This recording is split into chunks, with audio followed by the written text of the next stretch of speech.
जैसा कि मैंने आपको बताया कि हमें जो है वो एक अटैक कर दिया गया, हमें जंग में धकेल दिया गया हुआ है। Fifth generation war. Fifth generation war क्या है, इसको समझने के लिए आपको जो है वो मैं 2 3 4 चीजें आपको पहले समझाऊंगा।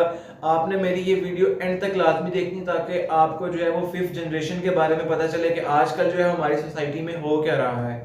अस्सलाम वालेकुम guys, welcome back to another video. उम्मीद करता हूँ आप तमाम लोग खैरियत से होंगे। जो है वो आप लोग मेरी वीडियोस का मुझे पता है इंतजार करते रहते हैं और मैं भी कोशिश ये करता हूँ कि रेगुलर बेसिस पे जो है वो वीडियोस अपलोड करूँ। तो आज जो टॉपिक लेके आया हूँ वो बड़ा ही जो है वो इंटरेस्टिंग है।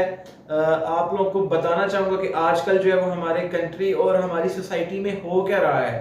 फिफ्थ जनरेशन वॉर क्या है और हमें जो है वो इसके अंदर कैसे धकेला जा रहा है कि पाकिस्तान को जो है वो एक जंग में धकेल दिया गया है और इस जंग से जो है वो कैसे निकलना है। तो मैं जो है वो छोटी छोटी चीजें बताता हूँ कि जैसे कि देखा जाए तो अगर आप फॉर एग्जांपल पीसी की बात करते हैं तो उसके अंदर जो है वो जो इंटेल के प्रोसेसर चलते हैं वो i3 i7 i5 इस तरह करके जो है वो, फिर आजकल i11 चल रहा है। ठीक है, इसी तरह अगर आप जो आईफोन की बात करते हैं तो आईफोन में देखें 2 3 4 से शुरू हुआ और 14 पे चला गया है। ठीक है, उसके बाद अगर आप फर्स्ट जनरेशन की बात करें तो उससे पहले जो है वो तलवारों से जो है वो जंगें लड़ी जाती थी। ठीक है, तलवारों से जंगें लड़ने के बाद उसके बाद जो है वो कैनन से आ गई। कैनन से जो है वो आप जो है वो उसके अंदर जो है वो एक बारूद नुमा गोला डालते थे और आमने सामने होकर जो है उनके साथ जो है वो जंगें लड़ी जाती थी। उसके बाद जो आ गई फिर जो है वो पाकिस्तान बन गया और जो है वो थर्ड जो है वो जनरेशन वॉर जो है वो शुरू होगी, जिसके अंदर जो है वो असले के साथ जो है वो मिसाइल के साथ जो है वो आपका जो है वो फाइटर जेट्स के साथ जो है वो जंगें लड़ेगी। ठीक है, तो ये तो 3 जनरेशन होगी। उसके बाद जो है वो चौथी जनरेशन जो है जिसके अंदर से पाकिस्तान अभी गुजरा नहीं है, पाकिस्तान जो है अभी भी जो है वो उसके साथ लड़ रहा है और चौथी जनरेशन के साथ साथ 5वीं जनरेशन में भी जो है वो पाकिस्तान को जो है वो घुसा दिया गया है। तो फोर्थ जनरेशन जो है वो ऐसी है कि उसके अंदर जो है वो आपकी इकोनॉमी को जो है वो डिस्ट्रॉय कर दिया जाता है। ठीक है, आपको जो है वो IMF के अंदर धकेल दिया जाता है। ठीक है, आपको सिर्फ जो है वो रोटी दाल और अपनी जो है वो रोजमर्रा की जिंदगी है जिसके बगैर इंसान का जिंदगी बसर करना जो है वो बहुत ज्यादा मुश्किल है, उसके अंदर धकेल दिया जाता है। फिर आपको जो है FATF में डाल दिया जाता है, आपकी रेटिंग जो है वो नीचे गिरा दी जाती है और पूरी दुनिया की जो है वो नजरें आपके ऊपर हो जाती है कि पाकिस्तान जो है वो एक ऐसा प्लेस है, ऐसा कंट्री है जो ना तो फॉरेन इन्वेस्टमेंट के लिए अच्छा कंट्री है और ना ही फॉरेनर जो है वो विजिटर्स हैं उनके लिए एक अच्छा कंट्री है। तो आपका इंप्रेशन जो है वो पूरी जो है वो दुनिया में एक बुरा इंप्रेशन जाता है, तो बैड इंपैक्ट पड़ता है आपकी इकोनॉमी जो है वो डिस्ट्रॉय हो जाती है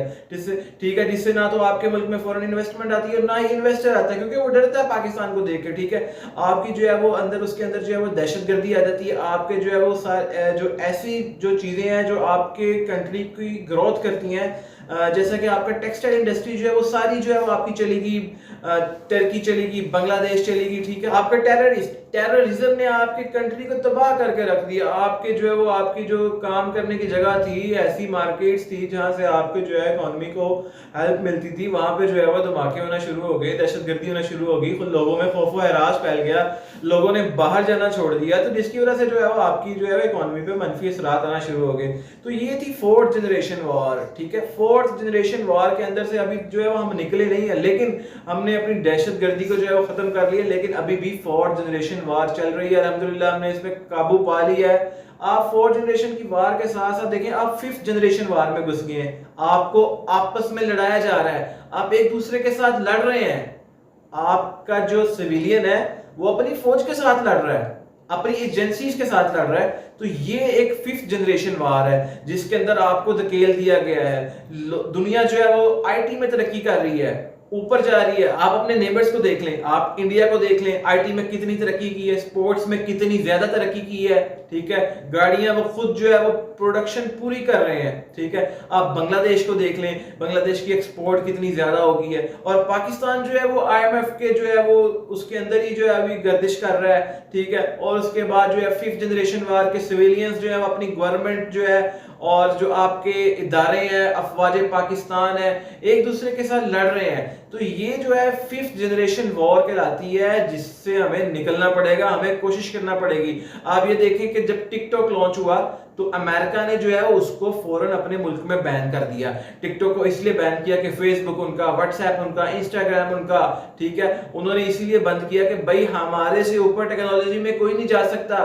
ठीक है, चाइना ने टिकटॉक चलाई, ठीक है, उसने किसी और तरीके से इस्तेमाल किया और हम जो है वो किसी और तरीके से इस्तेमाल कर रहे हैं। तो ये सारी चीजें जो है वो इस टाइम चल रही हैं, 5th जनरेशन वॉर के अंदर चल रही हैं। तो हमें जो है वो अपनी आईटी के अंदर जो है वो एक्सपर्टीज जो है वो हमें इसे बेहतर करना होगा, ताकि हम जो है वो किसी के मोहताज ना हो, हमें आईएमएफ की हेल्प ना देनी पड़े। हम कुछ ऐसा करें कि दुनिया में अपना जो है वो नाम है वो ऊंचा करें, बजाय ऐसा कि 5th जनरेशन वॉर के जो शिकंजे में हम लोग घुसे हुए हैं, एक दूसरे के साथ आपस में लड़ रहे हैं। हमें ऐसा बिल्कुल नहीं करना चाहिए, लेकिन ये एक रियलिटी है, ठीक है, और जो आजकल पाकिस्तान के अंदर चल रही है, ठीक है।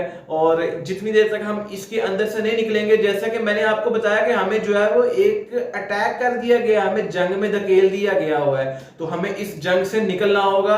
अपने आप को ऊपर ले जाने के लिए, तरक्की करने के लिए, जो हम गुज़िश्ता अदवार से ये सिलसिला चलता जा रहा है, इसको खत्म करना पड़ेगा और फिर ही जो है वो हमारा मुल्क, हमारा प्यारा मुल्क जो है वो तरक्की करेगा। ये 5th जनरेशन वॉर जिसके बारे में मैंने सोचा कि आप लोगों को बताऊं और किस तरीके के साथ जो है वो हमें इसे टैकल करना चाहिए, हमें इसे बाहर निकलना चाहिए, हमें अपने मुसल्लह अदारे, हमें अफवाज पाकिस्तान, एक दूसरे के साथ जो है प्यार से रहना चाहिए और आपस में मिल बैठना चाहिए। ऐसी कोशिशें करनी चाहिए कि जिससे पाकिस्तान जो है वो बजाय नीचे जाने के बजाय ऊपर जाए। पाकिस्तान ऊपर जाएगा तो हमारी जो जिंदगी है वो बेहतर होगी, हमारी जो लाइफ का म्यार है वो बेहतर होगा, हमारी रिस्पेक्ट जो है वो पाकिस्तान से है।